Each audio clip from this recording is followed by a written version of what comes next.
Bonjour à tous. J'en ai parlé plusieurs fois sur mon autre chaîne et les spécialistes de la question s'étaient allègrement moqués de moi en me disant que c'était impossible. Article L'Énergeek qui est d'hier je crois et qui m'a été envoyé par Stéphane. Merci Stéphane. Mauvaise nouvelle pour les 35 millions de foyers équipés de compteurs Linky. Enedis peut désormais récupérer vos données sans votre accord. Page suivante.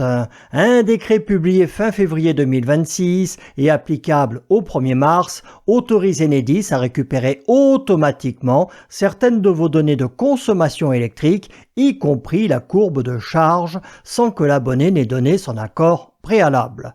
Mais Christian, c'est quoi la courbe de charge ?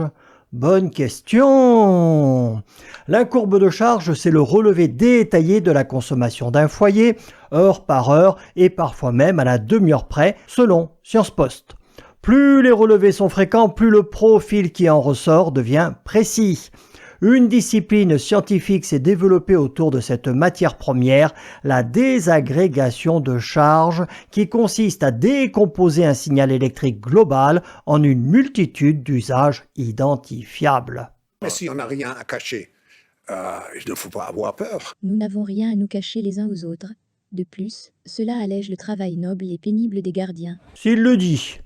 Page suivante, une signature énergétique propre à chaque appareil. Chaque appareil électrique laisse une empreinte reconnaissable. Un lave-linge, un four, une bouilloire ou un chargeur de smartphone ne consomment pas de la même façon. Certains démarrent par un pic brutal, d'autres montent en puissance progressivement, d'autres encore fonctionnent par cycle régulier. L'algorithme peut déterminer qu'une plaque de cuisson s'est allumée à telle heure ou qu'un chauffe-eau s'est déclenché en pleine nuit. En croisant horaires, fréquences et intensité, ces techniques d'inférence permettent de reconstituer un emploi du temps domestique complet. Heure de lever, heure de coucher, moment des repas, lancement d'une machine à laver, nombre d'occupants du logement, présence ou absence au domicile, volume d'eau chaude consommée, type d'appareil utilisé, et si vous avez une voiture électrique, combien de fois, combien de temps et quand vous la rechargez.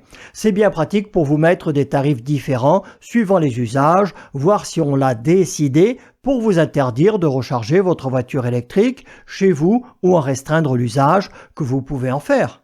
Très intéressant, la CNIL avait anticipé ce risque dès 2012, reconnaissant que la courbe de charge permettait de déduire de nombreuses informations relatives à la vie privée. Elle avait alors recommandé, pas interdit, mais recommandé, d'empêcher toute collecte à un pas inférieur à 10 minutes, estimant qu'en deçà de ce seuil, le compteur devenait trop bavard. Comprenez par là, trop indiscret. Et vous pouvez être sûr que d'ores et déjà, ils commercialisent à des sociétés de marketing tout ce qu'ils savent sur votre vie privée. Par le passé, la CNIL avait aussi mis en demeure les grands fournisseurs d'énergie pour un recueil du consentement jugé insatisfaisant et une conservation excessive des données. 1984 de George Orwell. On se foutait de moi lorsque j'en parlais il y a quelques années. Plus maintenant.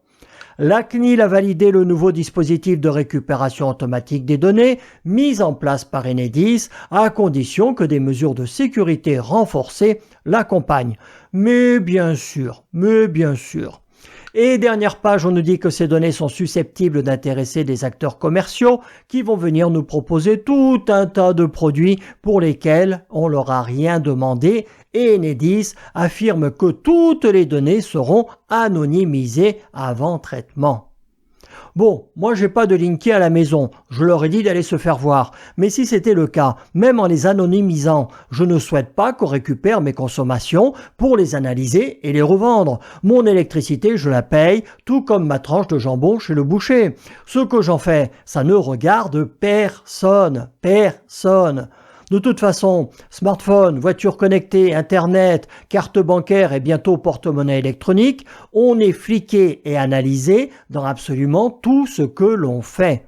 Je ne sais pas ce que vous en pensez, moi je me demande si je ne vais pas finir par déménager en Papouasie du Sud. Mais si on n'a rien à cacher, il ne faut pas avoir peur. Michael, toi qui es un spécialiste, colle-lui un coup de boule. Salut à tous.